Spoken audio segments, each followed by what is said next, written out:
नमो शेतकरी योजनेच्या 9व्या हप्त्याची सर्व शेतकऱ्यांना आतुरतेने वाट होती की नेमके नमो शेतकरी महासन्मान निधी योजनेचा 9वा हप्ता व त्याचे 2000 रुपये कधी शेतकऱ्यांच्या खात्यामध्ये हे जमा केले जाणार आहेत। याबद्दल अत्यंत महत्त्वाची बातमी आता समोर आलेली आहे, कारण की आता शेतकऱ्यांच्या खात्यामध्ये कोणतीही अडचण न येता आता 2000 रुपये जमा केले जाणार आहेत व शेतकऱ्यांसाठी ही आनंदाचीच बातमी आहे, कारण की नमो शेतकरीचा 9वा हप्ता आला। शेतकऱ्यांसाठी अखेर आनंदाची बातमी आलेली आहे। नेमकं पाहूया देवेंद्र फडणवीस देखील काय म्हणलेले आहेत व नमो शेतकरीचे हे 2000 रुपये तुमच्या खात्यामध्ये कधी जमा होणार आहेत महाराष्ट्र शासनाकडून, याच्याबद्दल काय सांगण्यात आलेलं आहे सविस्तर आपण एकाच व्हिडिओच्या माध्यमातून पाहणार आहोत। शेतकरी मित्रांनो, नमो शेतकरीचा 9वा हप्ता तुमच्या खात्यात येणार आहे, म्हणजे 2000 रुपये हे तुमच्या खात्यामध्ये 100% आता जमा होणार आहेत। मात्र त्या अगोदर तुम्हाला 3 महत्त्वाची कामे करावी लागणार आहेत व यावेळेस सर्वांना स्ट्रिक्ट म्हणजे एकदम काटेकोरपणाने ही 3 महत्त्वाची कामे करायचीच आहेत।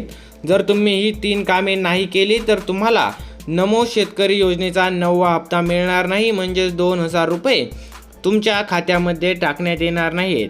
म्हणूनच तुम्हाला नेमका नमो शेतकरी योजनेचा 9वा हप्ता मिळणार का नाही, कधी मिळणार व हा हप्ता मिळवण्यासाठी तुम्हाला नेमके काय करावे लागणार आहे हे एकाच व्हिडिओ माध्यमातून बघावे लागणार आहे। तसेच नवीन काही जी अपडेट येणार आहे नमो शेतकरी योजनेबद्दलची, त्याच्याकरिता तुम्हाला याच चॅनलवर यावं लागणार आहे। त्याकरिता तुम्हाला आत्ताच आपल्या यूट्यूब चॅनलला सबस्क्राईब करून घ्यायचं आहे, जेणेकरून तुम्हाला येणारा नवीन व्हिडिओ हा सर्वात अगोदर पाहायला मिळेल। शेतकरी मित्रांनो, चॅनलला आत्ताच सबस्क्राईब करा, जेणेकरून तुम्हाला येणारा नवीन व्हिडिओ सर्वात अगोदर पाहायला मिळेल। नमो शेतकरीचा 9वा हप्ता तुमच्या खात्यात जमा झाला का नाही हे देखील तुम्हाला सर्वात अगोदर पाहायला मिळेल। म्हणून तुम्हाला आत्ताच या चॅनलला सबस्क्राईब करायचं आहे, कारण की तीन महत्त्वाची कामे पाहण्याकरिता तुम्हाला सबस्क्राईब करावंच लागणार आहे। तर शेतकरी मित्रांनो, महाराष्ट्र शासनाने ई-KYC दरवेळेस सांगते, मात्र यावेळेस महाराष्ट्र शासनाकडून सांगण्यात आलेले आहे की PM किसान पोर्टलवर तुमची ई-KYC प्रक्रिया पूर्ण झालेली आहे की नाही हे तपासा। KYC प्रलंबित असल्यास हप्ता अडकू शकतो। तर नेमकं आता काय म्हणालेले आहे ते आपल्याला स्पष्टरित्या पाहायचं आहे। ई-KYC पूर्ण असणे आवश्यक आहे। तर शेतकरी मित्रांनो, दर हप्त्यासाठी शेतकऱ्यांना ई-KYC करण्यासाठी सांगण्यात येते। शेतकऱ्यांना पाहू शकता तुम्ही 3 हप्त्यामध्ये येतात, एका 3 महिन्याच्या अंतरकाळात शेतकऱ्यांना हा हप्ता येतो। आता शेतकऱ्यांना 9वा हप्ता येणार आहे, म्हणजे 2000 रुपये येणार आहेत व दर या 3 महिन्याच्या अंतरकालामध्ये KYC करायला सांगितले जाते व शेतकरी करतात देखील।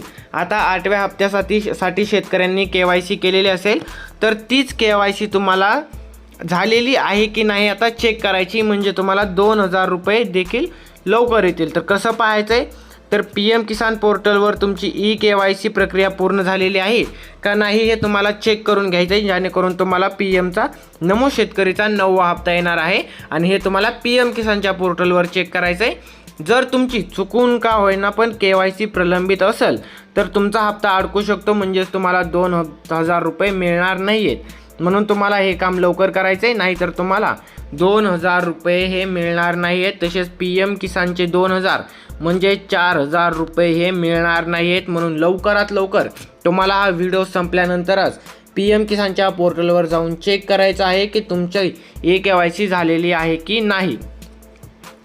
त्यानंतर दुसरं महत्त्वाचं काम आहे आणि हे बँक रिलेटेड काम आहे, म्हणून तुम्हाला हे काम करणे तर अत्यंत महत्त्वाचे आहे। बँक खाते आधारशी लिंक असणे, तुमचे बँक खाते आधार कार्डशी जोडलेले असणे अनिवार्य आहे। तसेच त्या बँक खात्यावर थेट लाभ हस्तांतरण सुविधा सक्रिय असली पाहिजे, म्हणजे DBT तुमच्या खात्यावर सक्रिय असली पाहिजे। DBT म्हणजे काय, तर डायरेक्ट बेनिफिट ट्रान्सफर। जर तुमचे बँक खाते आधारशी लिंक नसेल तर तुम्हाला DBTचा थोडा देखील लाभ मिळणार नाही। DBTचा लाभ मिळणार नाही म्हणजेच तुम्हाला या नमो शेतकरी महासन्मान निधी योजनेचा लाभ मिळणार नाही, तसेच PM किसान योजनेचा देखील लाभ मिळणार नाही। म्हणून तुम्हाला 4000 रुपये डायरेक्ट मिळणार नाहीत। म्हणून तुम्हाला आत्ताच चेक करायचं आहे की तुमचे बँक खाते आधारशी लिंक आहे का नाही, आधार DBT लिंक आहे का नाही. कारण की जर DBT लिंक नसेल तर तुम्हाला याच योजना काय इतर कोणत्याही योजनेचा लाभ मिळू शकणार नाही. म्हणून तुम्हाला हे लवकरात लवकर चेक करायचं आहे.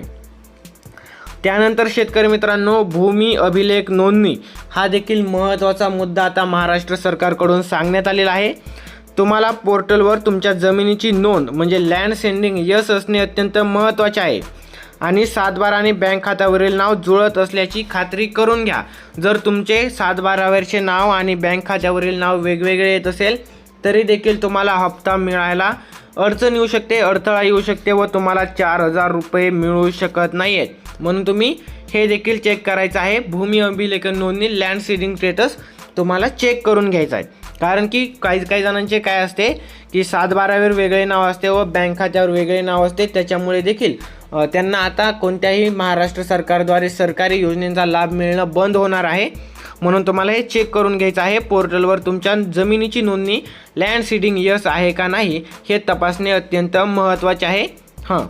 तर नंतर शेतकरी मित्रांनो, महत्त्वाचं म्हणजे नेमके आता 9वा हप्ता म्हणजे 2,000 रुपये येणारी तारीख कोणती आहे, नेमके हे पैसे तुमच्या खात्यामध्ये कधी जमा होणार आहे ते आपल्याला पाहायचं आहे. शेतकऱ्यांच्या खात्यात नेमका 9वा हप्ता हा कधी जमा होणार आहे आता आपण हे पाहणार आहोत. शेतकरी मित्रांनो, नेमकं कधी येणार आहे हे आपल्याला याच व्हिडिओच्या माध्यमातून पाहायचं आहे. तर मागील हप्ता यापूर्वी मार्च 2026च्या अखेरीस शेतकऱ्यांच्या खात्यात 8व्या हप्त्याच्या स्वरूपात 2,000 रुपये जमा करण्यात आलेले होते. म्हणजे शेतकऱ्यांना याच्या आधीचा हप्ता 8वा हप्ता मार्चच्या शेवटच्या आठवड्यात मिळालेला आहे आणि शेतकऱ्यांना याचा देखील लाभ झालेला आहे. तर शेतकरी मित्रांनो, आता पाहू शकता की मे हा 3रा महिना आलेला आहे. आता शेतकऱ्यांना याचे पैसे 2,000 रुपये आता मिळणार आहेत. नेमका 9वा हप्ता कधी मिळणार हे पाहूयात. यापूर्वी काय झालं तर मागील हप्ता हा मार्च 2026च्या अखेरीस शेतकऱ्यांच्या खात्यात 8व्या हप्त्याच्या स्वरूपात 2,000 रुपये जमा करण्यात आलेले होते. मग आता सद्यस्थितीमध्ये पाहायला गेलं तर आपण मे 2026च्या सुरुवातीपर्यंत महाराष्ट्र राज्य सरकारने 9व्या हप्त्याच्या वितरणाची कोणतीही अधिकृत किंवा शासन निर्णय GR जाहीर केलेला नाही. ते महत्त्वाचं आहे. बहुतेक यूट्यूब चॅनल सांगत आहेत की शेतकऱ्यांना आता 2,000 रुपये मिळणार आहेत, आज मिळणार, उद्या मिळणार, परवा मिळणार. मात्र शेतकऱ्यांमध्ये संभ्रम पसरत आहे. त्याच्यामुळे तुम्ही येथे पाहू शकता की आता सद्यस्थितीमध्ये मे 2024च्या सुरुवातीपर्यंत महाराष्ट्र राज्य सरकारने 9व्या हप्त्याच्या वितरणाची कोणतीही अधिकृत तारीख किंवा शासन निर्णय जाहीर केलेला नाही. म्हणजे GR जाहीर केलेला नाही.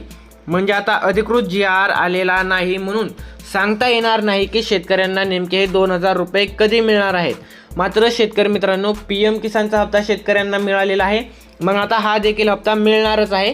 मात्र मेच्या सुरुवातीला नाही. आता हा हप्ता यायला अजून 10 ते 15 दिवसांचा टाईम आहे. 10 ते 15 दिवसानंतर या हप्त्याचा GR येईल. GR आल्यानंतर 4 ते 5 दिवसानंतर एक विशिष्ट कार्यक्रमामार्फत तुमच्या खात्यामध्ये 2,000 रुपये टाकले जातील. असे देखील करता येते की PM किसानचा येणारा जो 22वा हप्ता आहे आणि नमोचा देखील 9वा हप्ता दोन्ही सोबत देतील व शेतकऱ्यांच्या खात्यामध्ये 4,000 रुपये हे जमा केले जातील. अशी देखील होण्याची दाट शक्यता आहे. म्हणून शेतकऱ्यांना अजून 15 ते 20 दिवस वाट बघायची आहे. त्यानंतरच शेतकऱ्यांच्या खात्यामध्ये पैसे हे जमा केले जाणार आहेत असं देखील म्हणण्यात आलेलं आहे. म्हणून शेतकऱ्यांनी अजून वाट पाहायची आहे व राहिलेली सांगितलेली तिन्ही कामे करून घ्यायची आहेत. म्हणजे तुम्हाला कोणताही अडथळा येणार नाहीये. शेतकरी मित्रांनो, आजच्या पुरतं एवढंच होतं. ही एक महत्त्वाची अपडेट होते. शेतकऱ्यांपर्यंत महत्त्वाची बातमी पसरणे हेच आमचं काम आहे. त्यामुळे तुम्ही आत्ताच जर चॅनलवर नवीन असाल तर चॅनलला सबस्क्राईब करून घ्या व अशाच प्रकारच्या महत्त्वपूर्ण शेतकरी अपडेट्स करिता आपल्या चॅनलला आत्ताच सबस्क्राईब करा. धन्यवाद.